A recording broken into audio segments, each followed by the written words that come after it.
The climax is purely about Snow White showing up and leading the proletariat in a revolt against the bourgeoisie. Yeah. Almost literally. Hi-ho. Hi-ho. It's off to woke we go. Off to woke we go. It's just this kind of like, oh, I finally realized my wisdom in regards to directing everyone else how to live their lives, I can now apply to my own situation. Well, I was already born perfect. The Snow White that you're presented in this new film is so insufferable that you almost find yourself rooting for the evil queen because she's just so insufferable. It was entropy personified in film. You gave away the most important The most important part of the whole movie.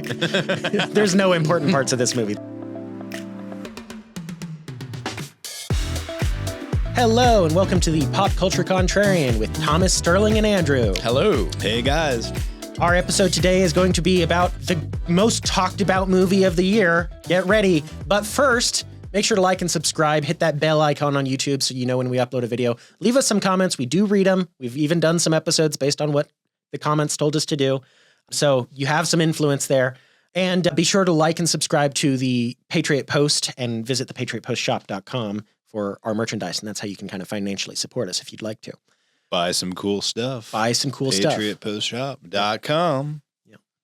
You can buy all sorts of cool books and classics and stuff. Not Grimm's Fairy Tales, because that has to do with our topic today, and this is mine. But you can buy lots of cool stuff, so do check it out. All right, so our topic today, most talked about movie of the year, as their own promotion says. And they're not wrong, and we're not helping the matter here by talking about it. A thing where any publicity is good publicity. That's what they're trying to go for, yeah. That is exactly what this is. So we're beating around the bush.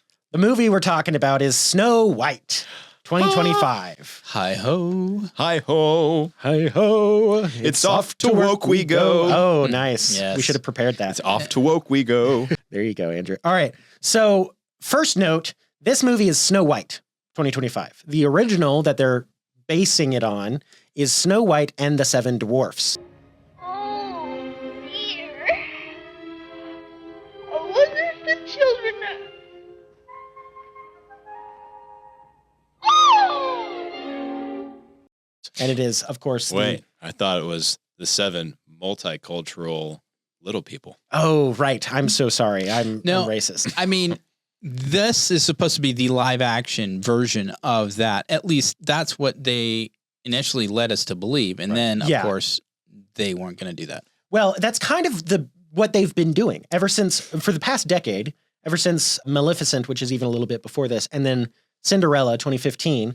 They've been just going through all these Disney princess movies, or even some of the others, and just making them live action. Yeah. And so you've had Cinderella, and you've had Beauty and the Beast, and Aladdin, and Lion King, and Mulan. Little Mermaid. Didn't they do Little Mermaid? Yeah. They haven't done Tarzan, and I think there's a reason for that, but we don't need to get into it because you can't recast Tarzan as not a white person. Yep. All right, but anyhow, they finally got around to like the movie that made Disney. The Walt Disney Company, as you know it, as you remember it, is entirely, it owes every part of that existence to Snow White and the Seven Dwarfs, 1937. Yep. It was Disney's moonshot. Yeah. And it won actually 8 Oscars for Best Picture because it won the one big one and then 7 little dwarf Oscars as well. Yeah. That's a real thing that happened. Yeah. Sterling, can you tell the audience about how much it cost Disney and inflated or adjusted for inflation? Okay, so adjusted for inflation, I did look this up, so that's good that I looked it up before you mentioned it. So the cost in 1937 was $1.5 million, which is not nothing in the Great Depression. It sounds like very little today. And in its initial run, it earned, this might be just international earnings, but it earned $8 million on that budget, which is quite a good return. That's like a 5-time return almost. Adjusted for inflation, that $1.5 million budget is about roughly, I asked Grok and it wasn't exact, $33 million. So again, not huge. But the adjusted total return for all the money Snow White and the Seven Dwarfs has made from 1937 to today is $2.297 billion. Yeah. So that is a tremendous return on even $33 million. It's the crown jewel it made Disney. Yes. Yeah. Yeah. I wonder how much money it kept generating over the years since then. I mean, if you look at It's been re-released in theaters a few times. all that plus all the characters. I mean, it's launched so many. Oh yeah. It basically launched the Magic Kingdom. If you think about Disney associated with magic, I mean, it's got to be this one that started that. The American Film Institute ranks it among the 100 greatest American films. In 1989, when the Library of Congress, I guess, was starting the National Film Registry going. I didn't look this up, so maybe it started earlier. But yeah, no, it started in 1988. By 1989, they chose Snow White as one of the first 25 films for that list. Yeah. This is a juggernaut. And also, it was the first feature-length animated film ever Made for kids, for sure. For kids, yeah. So, I mean, just blowing through the ceiling on everything. Disney had huge shoes to fill. Oh, yeah. And there was massive expectations. Or, well, there should have been. There should have been, Yeah. anyway. Well, who was Disney CEO at the time was when they announced this was saying basically he was bragging on it like this is going to be effectively matching or parallel to that kind of moment in Disney's history. Are you talking about Bob Iger or the other guy? The other guy. Okay, so Bob Iger was CEO a while back, then someone Right. else took over, and now it's Bob Iger Yes, again. This was the other guy. He was only there for a couple of years, I want to say. I'm looking it up. Just one second. Let's see what Grok has to say. Not long after he said that, Rachel Zegler had to make her little appearance and start saying, "Oh, this isn't your mom and dad Snow White. This is going to be a girl boss Snow White." You really are a girl boss. Yeah, Well, to her credit, she was right. In her original comment, she basically says the original story is like all, about femininity, and we're not doing that. And the prince is kind of a stalker, and so this time she's out to, forge her own destiny. And You said you were bringing a modern edge to it on stage. What do you mean by that? I just mean that it's no longer 1937, and we absolutely wrote a Snow White that is not going to be saved by the prince. She's not going to be saved by the prince, and she's not going to be dreaming about true love. She's dreaming about becoming the leader she knows she can be. you're right. She was right. That's what happens. Yeah. The Disney CEO you're thinking of is Bob Chapek. Yes. Yeah. I think it was Bob Jacob. Yeah. And because it would have been, right around that time. And I think I don't know if you wouldn't even try looking it up, but his comments on announcing they were going to do this, he gives it the gravity like this is going to be major. Yeah. Well, it's been major, all right. Maybe in a different way than he was anticipating. Yeah. So that Rachel Zegler comment kind of really immediately threw a wrench in the works because it was her and it was the actress who plays the evil queen, Gal Gadot, promoting the movie. And initially, immediately, the internet was like, hang on, I see an issue here. I know. Yeah. I know. I mean, it was a PR nightmare for them. And of course, Daily Wire capitalized on that to promote their version, Snow White and the Evil Queen. Which we're still waiting to find out. Yeah, when that this was is gonna supposed to release. have released Now, last year. Now I the think. drama at Daily Wire who knows what will come with that movie. Yeah, presumably it's been filmed, but all we've seen of it is one trailer that Brett Cooper says she filmed kind of in one day. So it's not we don't know much about that production process. I guess we'll find out. It did put seemingly the hot irons on the feet of Disney, and they ended up rescheduling the release. Oh yeah, yeah. I would say there's no argument that it didn't impact Disney and their decision making. It did. And you can tell in the film there's a bunch of shot stuff. There's a lot of things that we it's a have a theory convoluted about. mess. Yeah. I tell you. Well, So yeah. I can't find the exact quote, but Okay. Bob Chapek did describe it as amazing and another big win for Disney when he announced it, suggesting it would be a big deal. Yeah. And it is a big deal, but not in the way he wanted. Yeah. The other issue that I was going to say about having Rachel Zegler and Gal Gadot promoting this movie is that Gal Gadot's playing the evil queen. If you don't know the story of Snow White, the whole reason the evil queen hates Snow White is that Snow White is prettier than the evil queen. And you'd have to twist yourself in knots to say that Rachel Zegler is prettier than Gal Gadot. Yeah. Let's just say that. Yeah, But it's the beauty from within that counts, Sterling. That's what the mirror says in the end. Right? That is what this movie makes it out to be. Where in the original story, and we have it right here, I scanned through it before we read it, the whole reason the evil queen or evil stepmother, she's called both, hates Snow White is that by 7 years old in the original story, Snow White was already prettier than the evil queen. And it's described as prettier. There's no doubt here what we're talking about is that she is more pleasing to the eye. Yeah. And this movie completely twists it and tries to make it about the heart or something, which is it's just So basically, 37, Snow White, parents die, evil queen takes over, hates her because she's beautiful, sends her out to get killed in the woods. Yeah. Doesn't get killed. Huntsman leaves her. Yeah. Dwarves take her in. She doesn't boss them around. No, in fact, so she stumbles through the woods, and there's a lot of similarities and differences between the two movies. One of the big similarities is the whole sequence from the huntsman trying to kill Snow White until Snow White finds the seven dwarves' cottage. That whole sequence in both of them, pretty comparable. Quite similar. There's some important differences I'll get into in a minute. But the first thing Snow White does when she gets to the dwarves' cabin in the original is she's like, oh, wow, it's a pigsty. I'm going to clean up and get all the woodland creatures to help me. And that's when she sings Whistle While You Work. Mhm. In this one, first thing she does is she goes and falls asleep on their beds. And then the next morning, after the dwarves make a mess at breakfast, she helps them to whistle while they work to clean up their own house before they go to work. And first, she teaches Dopey how to whistle. Yes. And that's how it kind of, the whistling all starts. And there's all sorts of kind of like hidden themes and messages within some of these characters here. Let's kind of start at the beginning, though. Yeah. So at the beginning of this 2025 movie, in contrast to the original, where the original just opens with the evil queen going to the mirror and saying, who's the fairest of them all, and hearing Snow White. That's the opening of that movie. In this one, the opening is Snow White being born in a blizzard. Which is why she's called Snow White. Because Isn't she was that brought cute? on a snowy day. Isn't that cute? Yeah. Isn't she, but maybe I'm misremembering, but didn't it show her like also in a carriage? Yeah. Her mom is in a carriage giving birth to her during the snowstorm. And the narrator opens it up by saying there was once a queen and king. Mm-hmm. They're very explicit about that. Yeah. And then later on, they talk about the kingdom, which is like, okay, I think it's even closer. I think it's there once was a queen and king who ruled a kingdom. yeah. And it's like, okay, this is just another example of eliminating the meaning of words for the sake of your own ideology. Yeah. And you obviously everyone knows the phrase the king and the queen. That's how it's burnt into our brains. So the only reason you would say queen and king is because you have an agenda here. So I just want to read something from the original story real quick as we're talking about this Snow White is called Snow White because she was born on a snowy day, and you can't have it because of her skin tone because frankly, she's brown. Yeah. She's brown. So in the original, the queen was working and at an embroidery frame made of ebony. She pricks her finger and a drop of blood falls on the snow. And she's like, oh, that I had a child as white as snow, as red as blood, and as black as the wood of the embroidery frame.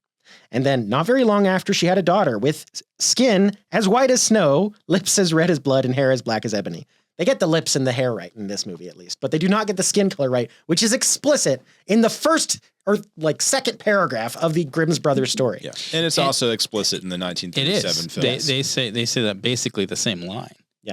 Yeah, the mirror has the words. Yeah. Yeah. So, right off the bat, it's just kind of, it reminds me of the Boy Scouts of America letting girls in. It's just like, you're just ignoring the reality of the name. Yes. Yeah. And the story. And it's depicting a kingdom that is a socialist paradise. Yeah. I think that was the other element that was just hammered home to ad nauseum throughout this film. And I thought it interesting that when they were singing about Snow White herself, the terms that they would use was, especially they'd hammer home, as fair. Not just as like physically beautiful, but fair as like inequitable. Yep. She's going to be this fair ruler that's going to rule over a kingdom fairly. I thought it was interesting that it wasn't justly or righteously. Yeah. It was fairly. And they drive this home with images of like the jewels and the fruits of the field being collected and then being shared out amongst all the people. Right. It's kind of like, wow. I mean, it just felt like Soviet propaganda in some sense. It really did. I mean, and the trouble is her character, the Snow White that you're presented in this new film is so insufferable that you almost find yourself rooting for the evil queen because she's just so insufferable. It's like, I am so smart and so wise, and I am prepared to lead, and I will lead. And you all will know how great a leader I am. That's effectively Snow White's message. And you will just because I said so and because I remember your name. Yeah. Yes. Yeah. That's a major plot point is Snow White knows the guards' names. And so that means they're not going to serve the evil queen anymore because she knows their names. You gave away the most important The part. most important part of the whole movie. There's no important parts of this movie. This entire movie is drivel. Don't watch it. I mean, from people's review of this, from on both the left and the right, basically the consensus is this thing's a dumpster fire. Yeah. What I noticed, so that we can go into every little detail ad nauseum and just talk about how bad this is, but the thing I really noticed is it kind of tried to tell two stories at once. Yeah. And I think part of that has to do with Rachel Zegler's well-publicized comments and the production image released that showed Snow White and 7 hobos is what it looked like. Yeah. Tall, short, fat, thin, black, white, just, they're not dwarves. They're just kind of hobos. And a bunch of ridiculously colored clothing. Ridiculously colored clothing. And so what everyone assumed at the time of that image was that that's supposed to be the 7 dwarfs. And then very shortly thereafter, Disney released an image of Snow White with all the actual CGI dwarves who look like Happy and Sleepy and Sneezy from the original cartoon. What they did in this is you might have thought, okay, they ditched the hobos and they're just going to have the dwarves. No. They still include the hobos.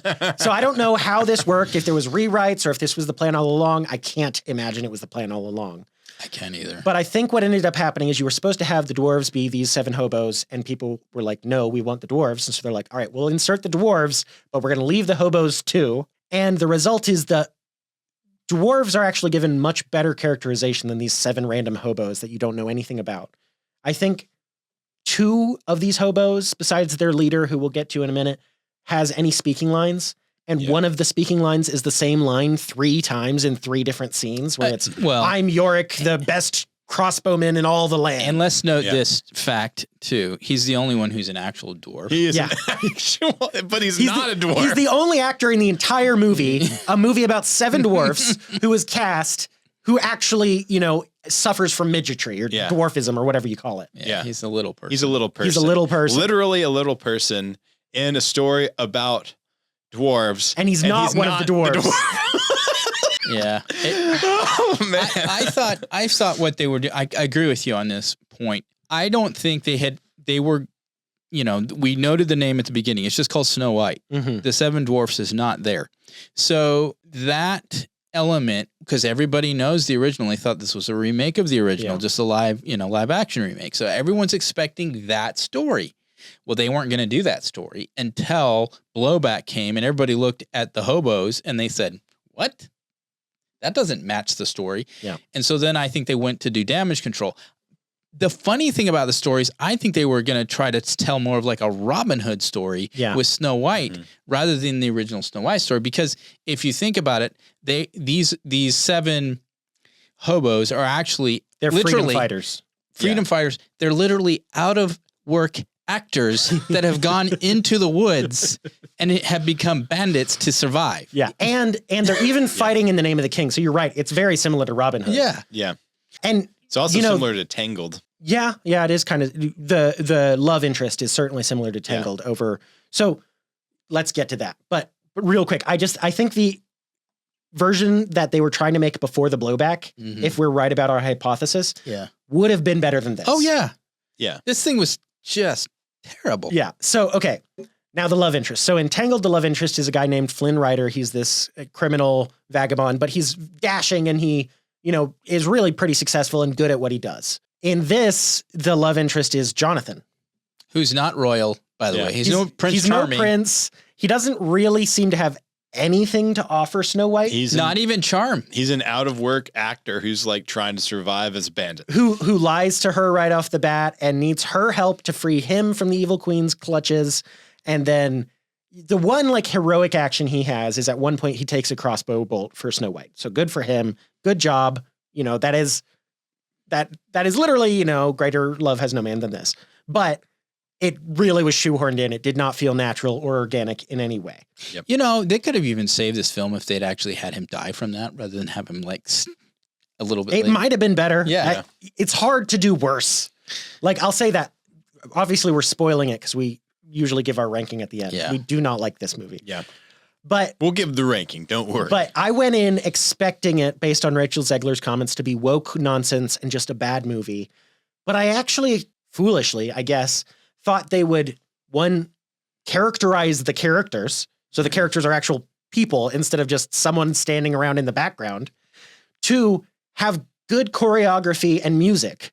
Yeah. And 3, just have a coherent narrative. Yeah. And they don't have any of those things. No, it was so obviously cobbled together from the remnants of something that they knew was going to be a flop. Yeah. Did the two of you notice that? So most of the film, and especially at the beginning of the film, to the point where she is in the dwarves' house. Is it dwarfs or dwarves? I never get it. In the original, it's dwarfs with an F. Fun fact, it always used to be dwarfs with an S. That's how you would write the plural of dwarf. Okay. Until J.R.R. Tolkien came along and he's like, I want to do dwarves with a V-E-S. And Okay. the editor was like, you can't do that. And he's like, I wrote the dictionary. I can do what I want. He said, watch me. Okay. So That's a move. all through that point, it has the whole look of the film has the fantasy kind of almost animated kind of tinge to it. Mhm. And then when she's in the forest with the hobos or the bandits, it's like they went out with the camera and just went to the regular forest and said, hey, let's film this. Yeah. The difference is astounding. Oh my goodness. Like you'll see the dwarf cottage and then walking into the woods at the dwarf cottage. And it's this like magical, picturesque, idyllic forest with beautiful trees and animals and flowers. And then in the next scene, she's walking like through the frame basically to the next scene. And suddenly it's like weeds and ordinary plants and regularly unsculpted hills. And it's just Yeah. like, this is a glaring difference in visuals. Yeah. That really surprised me in the sense of just continuity of it's almost like I think when people see that they're like, wait, they just shoehorned something in here. Yeah. So yeah, what we think was shoehorned in was basically all of the callbacks to the original movie. Yeah. I think that's right. I think that they wanted to still preserve kind of what their original intent was, which is they're going to make a girl boss Snow White, and they held to that doggedly. Yeah. And if you don't know what a girl boss plot looks like, it's the same across all of the movies. The girl boss plot is girl is in dire straits because other people put her in a bad situation that she can't help. But if she only knew her own true power and ability, then she could set all to right. But too bad for her, she's just too ignorant at this time of what she can do in her own destiny. And then she goes off on an adventure and sets everything to right for everyone else until she finally realizes, oh, I had the power to fix my own situation all along. And this is true across all of the girl boss plots. It's in Star Wars, it's in Captain Marvel, it's in Snow White, it's probably in lots of other stuff. Yep.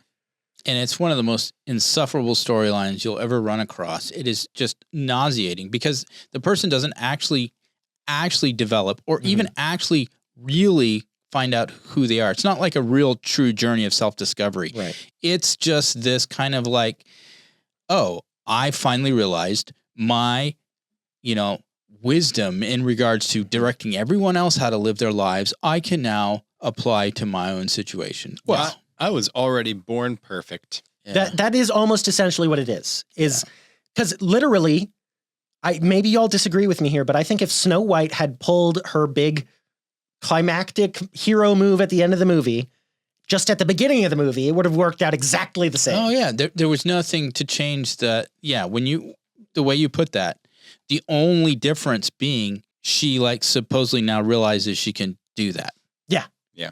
The difference is self-discovery, basically. Mm-hmm. But it's not even self-discovery. It's more of like. So what they try to do is they're trying, I think, to tell the hero's journey, which is the hero's journey is the hero starts off in. Let me actually look it up so I can get the exact definition of the hero's journey. Journey in steps. Come on, Grok, be fast. Okay, so they start out in the ordinary world, which is Snow White as a scullery maid under the evil queen. And then there's a call to adventure, which in this case is the huntsman trying to kill her. Yeah. The refusal of the call, this is Snow White running through the forest, being all scared of all the trees and stuff and just terrified. Meeting a mentor. That ordinarily, in Star Wars, meeting a mentor, that's meeting Obi-Wan Kenobi. Yeah. Yeah. In this, She was meeting herself. she's meeting herself. She meets the dwarves in By their telling the cabin dwarves what to do. and finds out how much better she is than everybody else. Yes. Oh, that's exactly true. Then there's crossing the threshold, which is, I guess, where she teams up with the hobos and tries to help them with their fight for a little bit in this movie. Yeah. Tests, that's the same part. Approach of the inmost cave, that would be in Star Wars. That's literally where Luke goes into the cave and he fights Darth Vader and busts his mask open, and it was Luke all along. That's Approach of the Inmost Cave. Then the ordeal. I don't know that there's an Approach of the Inmost Cave for Snow White. No. The ordeal for Snow White is biting the apple, Yeah. which is not relevant to her. She doesn't learn anything from it. No. And what's fascinating about it is I feel like they put that in this film because everyone expected it in the film. It was another shoehorn. It doesn't belong in this story. Not in the slightest. It's just weird. The reward is Jonathan, again, not a prince, just Jonathan, kisses her and wakes her up. And then there's the road back where they gather their forces and they go to confront the evil queen. Resurrection, which is the final test or battle, which is where she confronts the evil queen. And then the return with Elixir, which is where she sets the kingdom to rights. And they're trying to tell that story. They just do it really badly because they leave out all the parts where she learns or grows or changes at all. You know, trying to tell a girl boss story that actually is entertaining and fun was Barbie. Barbie follows that same, hero's journey. But that was actually the difference between Barbie at the beginning of the movie and at the end of the movie is huge. Yeah. This thing is, I think, to be fair, when you try to please everyone, you end up pleasing no one. And I think that's exactly what Disney got itself caught in. If it had just decided to stick with what it was going to do in the first place, this would have worked out as probably a better film. Yeah. They would have had their fans and defenders. There would have been the objectors, of course, because it's not actually the original story. Right. But they could say, we decided we were going to tell an updated modern version, and this is what we believe in. Which is kind of what they did with Maleficent, and that was successful enough to get a sequel.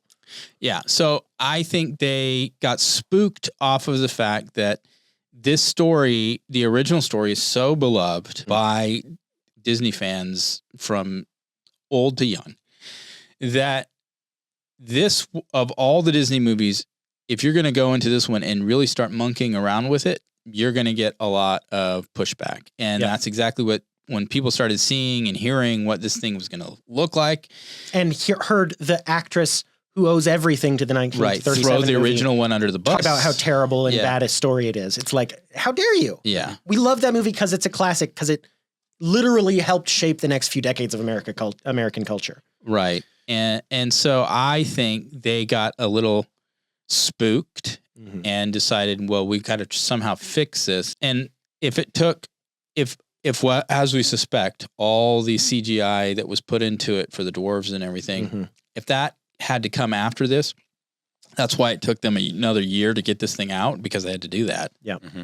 If another observation I think about when you consider the blowback on this, and I almost wonder if this was an intentional repurposing of the hobos, as we're calling them. They're out of work actors. And the reason they're out of work is not of their own volition. It's because of some evil culture. Oh, it's because the fans are too dumb. Yes. That is making it so that they can't work. So I'm like, is this a little jab that they're putting in this? I wonder. I didn't think about that. You might be right. That might have been aimed at us. Yeah. Oh man, this movie is terrible. I could go into like half a dozen other things that's bad about this movie. One thing I'll mention just briefly. In the original 1937 cartoon, the animals do behave kind of magically and in unusual ways. They help Snow White clean the house. But what they're doing is they're responding to Snow White. She talks to them, and then they behave in unusual ways. Before she talks to them and engages them and kind of lifts them up, they just behave like animals. Then she lifts them up because she's kind of the maiden, the virginal figure, Mary or Eve almost, archetypally. And so she has some control over nature. And so the animals help her clean the house because she is so wonderful and so pure. In the 2025, the animals come and help her. They reach out to Snow White. They help her. They say, you need to go here. And they drag her almost literally to the dwarves' cabin. Then in the dwarves' cabin, they drag her up the steps and to the bed. They don't help clean. They're just there to kind of move the plot along, because the difference is, in the original, Snow White is human, and human grants power over, being fully human grants power over nature. And in this one, nature is a god already. And so that god is reaching out and granting knowledge to puny humans. It's interesting. It's a significant difference. It is significant. Yeah. Yeah, no doubt. So, all right, is there any other points y'all would really like to highlight about how bad this movie is, or should we try to rank them? I think it's hilarious that in the very end, they're all wearing white and Snow White looks exactly like the villain prince from Shrek. Yeah, Lord Farquaad. Yeah, she literally looks like Lord Farquaad. Yeah, I'll throw a picture up right here. Yeah. It's identical. Yeah, it's pretty funny. And that's something we should mention. The music, there's 2 songs from the original that are done pretty well. I enjoyed them. You tap your feet a little bit. Yeah, they sounded like the original. Yeah, it's even the lyrics weren't exactly the same. No, and yeah. So the Hi Ho song, that's the one everyone loves. Hi ho, hi ho. They do that one pretty much the same as the cartoon, but there's a difference, Thomas. You want to share it? No, I thought that was Whistle While You Work where the difference is. Oh, it is. You're right. So they do that one, then they do Whistle While You Work. In the original, Whistle While You Work is Snow White and the animals cleaning the dwarves' cabin. In this one, the dwarves have made a mess at breakfast, having a food fight, and Snow White is teaching them to clean up their own mess. That's literally the difference. Even though these dwarves are like how many 100 years old? 274 years old they've lived in this cabin. Yes. Yeah. And so she's teaching them to clean up and to whistle while they work so they're not fighting. And there's a moment where Grumpy is probably one of the most focused on dwarves. Actually, he has the most other lines of than dialogue. Dopey. Those 2 have the most, and then Doc would be the other one. Yeah. Those 3. But Grumpy, I don't even know who it was. Happy or somebody as giving him a brush to help clean, and he's like, you know what you can do with that?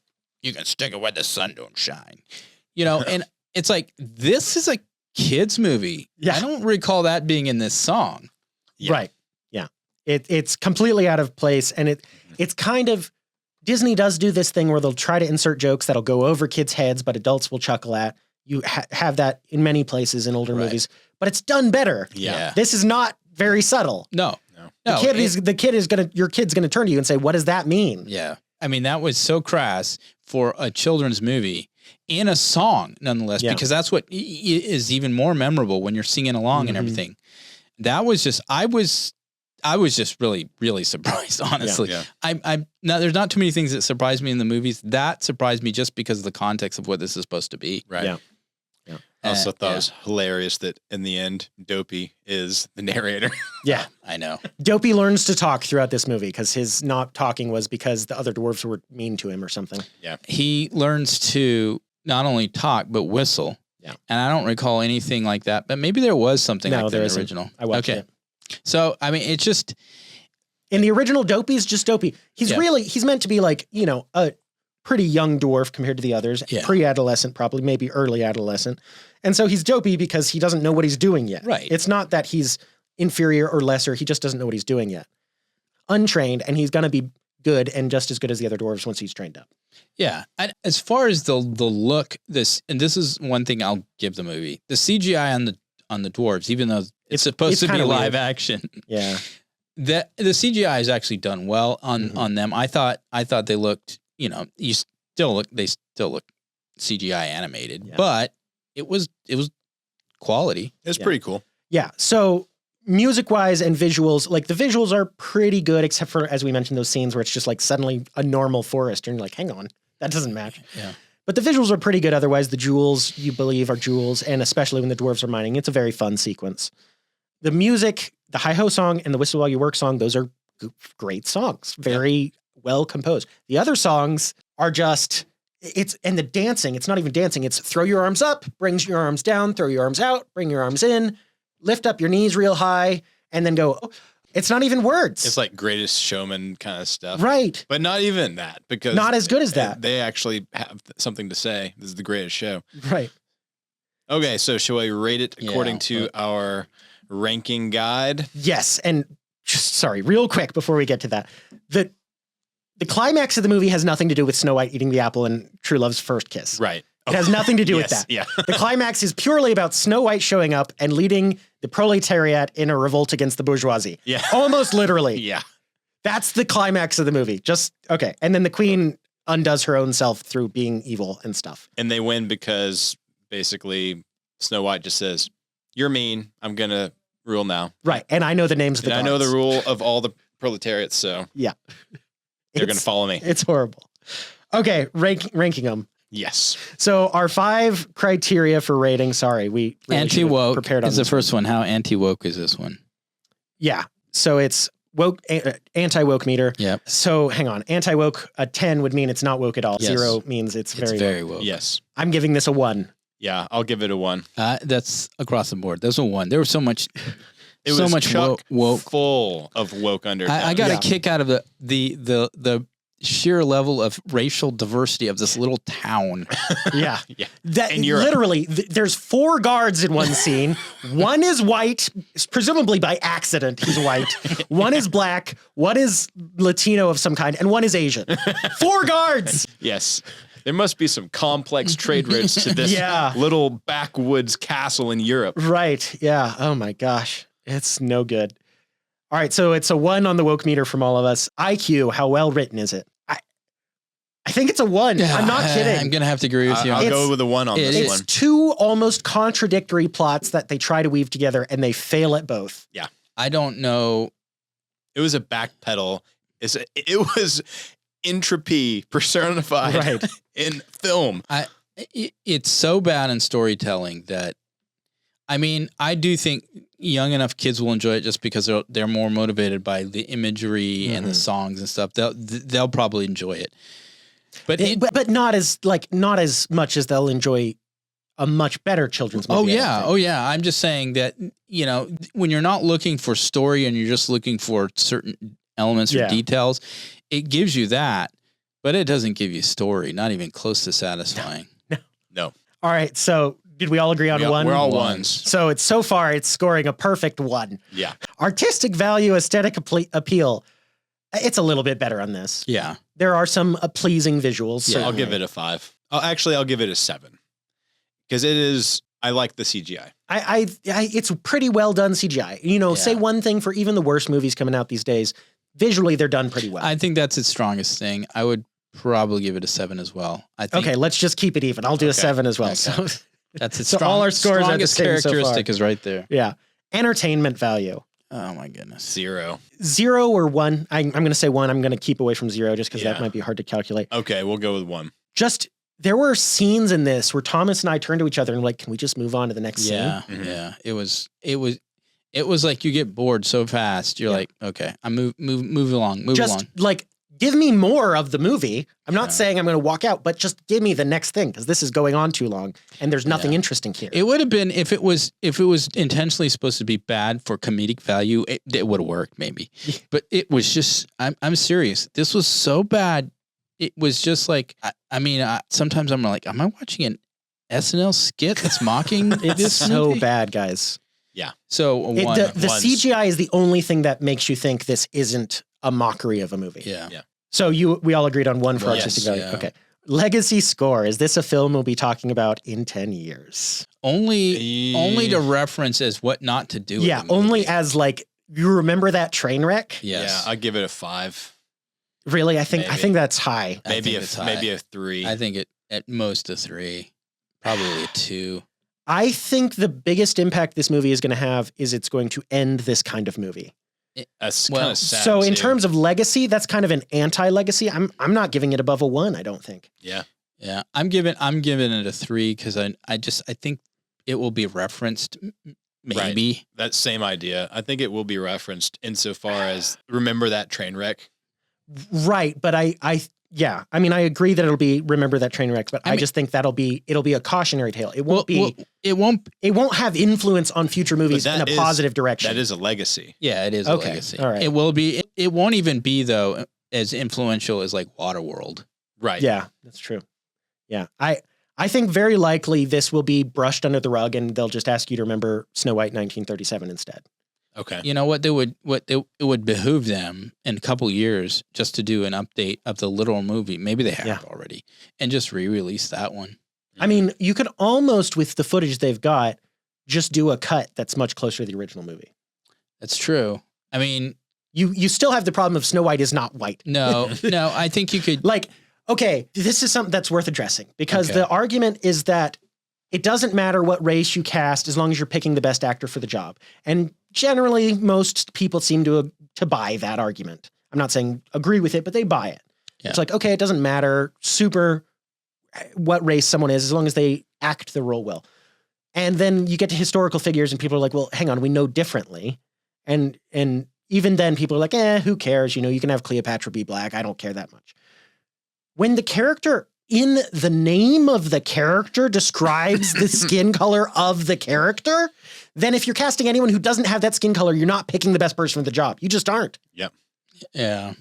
It was just, yeah. You're intentionally redefining something for your own agenda. Oh, big surprise, though. Big surprise. Yeah. And redefinition is the definition of woke. You're right. Yeah. It will be, we were mentioning let's do the overall, percentage, and then we'll get to this last point. All right. So my total star rating for this out of 10 is 2.2 stars. Yeah. All right. And let me calculate everyone else's because we were all the same on the first three. You gave it more on entertainment value. I think you gave it a 7, right, Andrew? Well, or artistic value. Artistic, yeah. Yeah, we all gave a 7 on that. Entertainment value, no, we all agreed on 1. It was 1. All right, and then legacy, you gave it high. That's what it was. I think it was 3. 3 for legacy. I was the same on that too. Okay, so y'all both gave it a 2.6. Okay. Yeah. So our average of averages divided by 3 is a 2.46. So 2.5 out of 10 stars. Which is actually much better than the IMDb rating, which is currently at 1.4. Really? Yes. Wow. Right now, as I'm looking at it's it, 2. It's Is up it? to 2. It's up Okay, to well, 2. this morning it was 1.4, so I Right. don't know what changed there. But Yeah. Okay, now what I was going to bring up, what is its box office numbers by today now?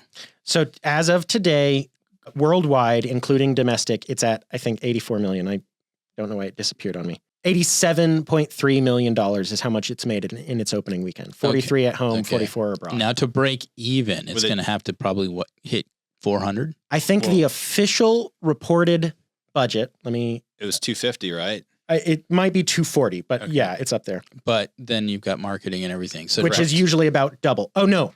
Official reported budget is 240 to 270. Okay. And then marketing budget is almost always at least half of that again, if not as much. So to break even, you got to make like $400 million minimum. And you're only at 80, 80, so... 83. And this is the weekend undoubtedly where it's going to do best. Yeah. And it's going to see a sharp decline. I don't expect any legs for this. That's where it does well weekend after weekend. I don't expect that. I expect by weekend 3, it will probably fall out of the top 5 movies. You know, one of the curiosity I have for this is why did they release this now and not wait to summer? Because kids are in school and stuff like that. So your main audience are going to be younger kids. And when they're not in school, You're saying they could maybe make a few nickels and dimes more?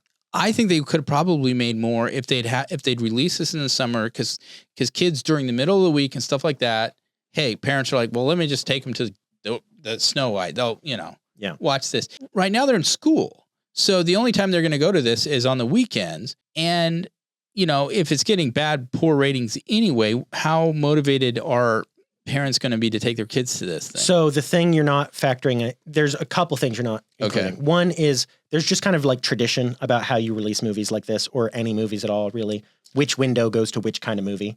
There's just like a tradition of this is how we do it.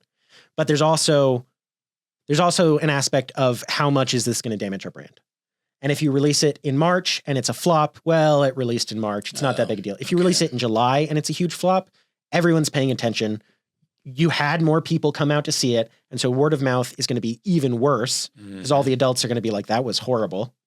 So you think this was a protective move on their part where they can release it and almost get it done with? I think that's what they're trying to do. They're just trying to get it done with. Make as much back as they can, which is not going to be enough, and then just be done with it and try to have their next movie be a success. Because like their big summer release this year is going to be Fantastic Four, and that might actually be okay. We'll see. Yep. All right, 2.4. 2.46. So let's round it up 2.5 stars. Okay. Higher than IMDb, which is hilarious. So yeah, another way to put it is we give this a 1 out of 4. Yeah. Yeah. Our And- scathing review. Oof, golly.